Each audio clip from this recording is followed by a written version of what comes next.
ZEE5 ಇರುವಾಗ ನೀವು ನಿಮ್ಮ ನೆಚ್ಚಿನ ಶೋಗಳನ್ನ ಎಂದಿಗೂ ಮಿಸ್ ಮಾಡಿಕೊಳ್ಳುವುದಿಲ್ಲ. ಅದು ಸಂಪೂರ್ಣ ಉಚಿತವಾಗಿ. ಕ್ಷಮಿಸ್ಬೇಕು, ಕರೆದು ನಿಮಗೆ ತೊಂದರೆ ಕೊಟ್ಟೆ ಅನ್ಸುತ್ತೆ. ಇಲ್ಲದೆ ಹೋಗಿದ್ರೆ ಮಗಳ ಜೊತೆ ಇನ್ನೊಂದಷ್ಟು ಮಾತಾಡ್ತಿದ್ರಿ ಏನೋ. ಹಂಗೇನಿಲ್ಲ, ನೀ ಒಳ್ಳೆ ಡಿಸ್ಟರ್ಬ್ ಆಯ್ತಾ? ಹಂಗೇನಿಲ್ಲ ಮೌನಿಗೆ. ಅಳಿಯನ್ ಜೊತೆ ಏನೋ ಗುಟ್ಟಾಗಿ ಮಾತಾಡ್ತಿದ್ಯಾ? ಅಲ್ಲ, ಹೊತ್ತು ಹೋಗ್ತಿರ್ಲಿಲ್ವಲ್ಲ, ಇಸ್ಪೀಟ್ ಆಡೋಣ ಅಂತ ಕೇಳ್ತಿದ್ದೆ. ನಿಮ್ಗೆ ಇಸ್ಪೀಟ್ ಆಡಕ್ ಬರುತ್ತಲ್ವಾ? ಮತ್ ಕೂತ್ಕೊಳ್ಳಿ, ತರ್ತೀನಿ. ಸರಿ, ಅಣ್ಣನೂ ಕರ್ಕೊಂಡ್ ಬರ್ತೀನಿ. ಅವನ್ ಯಾಕೆ ಬರ್ಲಿ ಬಿಡಿಯತ್ತೆ. ಅಲ್ಲ ನಿಮ್ ಅಳಿಯಂದ್ರೆ ಹೇಳ್ತಿದ್ದಲ್ಲ, ಬರ್ಲಿ ಬಿಡು.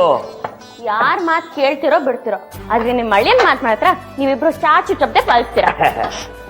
ಅಣ್ಣ ಅಣ್ಣ,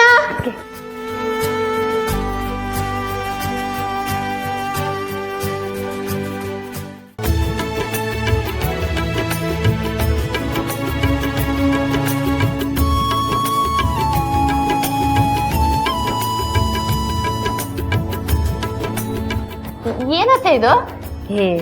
ಆಟದ ಮಧ್ಯ ತಂಪು ಪಾನೀಯ ಕೊಡ್ತಾರಲ್ಲ, ಅದೇ ತರ ಇದು ನಿಂಬೆ ಹಣ್ಣಿನ ಶರ್ಬತ್ತು. ಗೆದ್ದವರು ನನ್ಗೆ ದುಡ್ಡು ಕೊಡ್ಬೇಕು. ನಾವು ದುಡ್ಡು ಕಟ್ಕೊಂಡು ಆಡ್ತಿದ್ರೆ ತಾನೇ ನಿನಗ್ ದುಡ್ಡು ಕೊಡೋದು. ಸುಮ್ನೆ ಆಡ್ತಿದ್ದೀರಾ? ಸುಮ್ನೆ ಆಡಿದ್ರೆ ಅದು ಆಟ, ದುಡ್ಡು ಕೊಟ್ಕೊಂಡು ಆಡಿದ್ರೆ ಅದು ಜೂಜು. ಅಯ್ಯೋ, ಈಗೇನ್ ಶರ್ಬತ್ ಕೊಡ್ತೀಯೋ ತಗೊಂಡೋಗ್ತೀಯೋ? ಪರವಾಗಿಲ್ಲ, ತಗೋಣ. ಅರ್ಚನಾ ಕಪ್ಪೋನು. ಹಲೋ ಅಕ್ಕ. ಏನ್ ದೀಪ, ತವ್ರ ಮನೆಗೆ ಹೋಗಿದ ತಕ್ಷಣ ಗಂಡನ ಮನೆಯವ್ರನ್ನ ಮರ್ತ್ಬಿಟ್ಟ? ಓ, ನಿನ್ ಗಂಡ ಅಲ್ಲೇ ಇದ್ದಾನಲ್ಲ ಅದಕ್ಕ? ಅಯ್ಯೋ ಹಾಗೇನಿಲ್ಲ ಅಕ್ಕ. ಸರಿ, ಏನ್ ಮಾಡ್ತಿದ್ದೆ? ಎಲ್ರು ಕಾರ್ಡ್ಸ್ ಆಡ್ತಿದ್ದಾರೆ, ಸುಮ್ಮನೆ ಕೂತಿದ್ದೀನಿ. ಹೌದಾ, ಗುಡ್. ಅಪ್ಪ ಹೇಗಿದ್ದಾರೆ? ಆರಾಮಾಗಿದ್ದಾರೆ. ಇರಿ, ವಿಡಿಯೋ ಫೋನ್ ಮಾಡ್ತೀನಿ. ಸರಿ ಸರಿ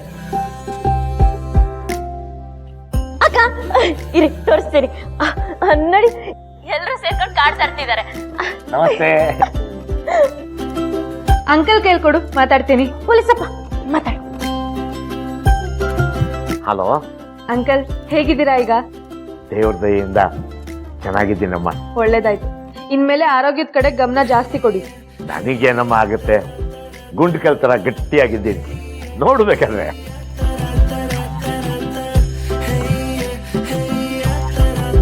ಒಂಥರ ನನಗೆ ಹೀಗಾಗಿದ್ದು ಒಳ್ಳೇದಾಯ್ತು ಅಂತ ಅನ್ನಿಸ್ತಿದೆ.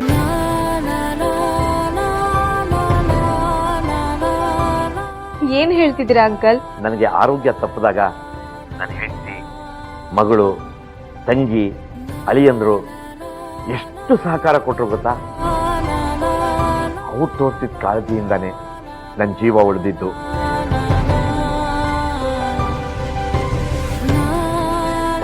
ಅಷ್ಟೇ ಅಲ್ಲ, ಇವತ್ತು ಎಲ್ಲರ ಜೊತೆ ಖುಷಿಯಿಂದ ಕಾಲ ಕಳೀತಿದ್ದೀನಿ. ಇದಕ್ಕಿಂತ ಬೇಕಾ? ಅದೇನೋ ನಿಜಾನೇ ಅಂಕಲ್, ಆದ್ರೆ ಆರೋಗ್ಯ ಸರಿ ಇಲ್ದಿದ್ದೆ ಒಳ್ಳೇದಾಯ್ತು ಅನ್ಕೋಬೇಡಿ. ನೀವ್ ಮಾಡಿದ ಪುಣ್ಯನೋ ಏನೋ, ಸರಿಯಾದ ಸಮಯಕ್ಕೆ ಎಲ್ರು ನಿಮ್ಮನ್ನ ಹಾಸ್ಪಿಟ್ಲಿಗೆ ಸೇರಿಸಿ ಬೇಗ ಹುಷಾರಾಗೋ ಹಾಗೆ ಮಾಡಿದ್ದಾರೆ. ಇನ್ ಮುಂದೆ ನಿಮ್ಮ ಆರೋಗ್ಯದ ಬಗ್ಗೆ ಕಾಳಜಿ ವಹಿಸಿ. ಆಗ್ಲಮ್ಮ. ZEE5 ಆಪ್ ಡೌನ್ಲೋಡ್ ಮಾಡಿ ಎಲ್ಲಾ ಸಂಚಿಕೆಗಳನ್ನು ಸಂಪೂರ್ಣ ಉಚಿತವಾಗಿ ನೋಡಿ.